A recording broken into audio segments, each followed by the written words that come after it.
Board game design tip for the day bonus. A deeper dive into pyramid drafting. ZZ Gamer 11 points out the problems with pyramid drafting. Number 1, it's hard to set up.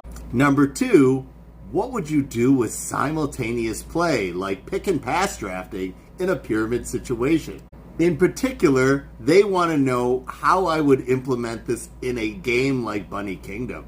The direct comparison and implementation of drafting for simultaneous play versus pyramid drafting is Seven Wonders Duel. Pick and pass drafting is terrible for two-player games, and thus they went with the pyramid draft for the two-player Seven Wonders. But how would you do a pyramid draft in a simultaneous play situation like Bunny Kingdom? I loved this idea because End of the Line is also, in its own way, a pick and pass draft. A dark and twisted one, but still a pick and pass draft. But this question of simultaneous play in a pyramid draft situation sort of blew my mind. I'm like, yes, how would I make this work? Now, this is where I think I would start because I want to preserve that simultaneous play.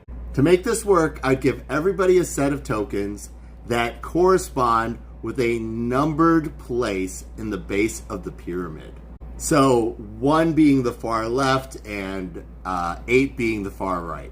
I would then have the players pick one of their tokens associated with one of the cards simultaneously, which means that players could end up all picking the same card. I think that interplay is a feature, not a flaw, especially if that card is a certain number of resources, and if you pick the same number as somebody else, you have to split them. I would need to rely on my graphic designer and some sort of trial and error to figure out how to streamline how the numbers shift as the pyramid gets tighter, but I'm confident that that has some sort of sizzle. That's very exciting.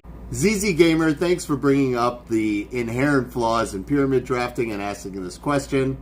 Everybody else, thank you for coming along for the bonus content this week for the board game design tip for the day.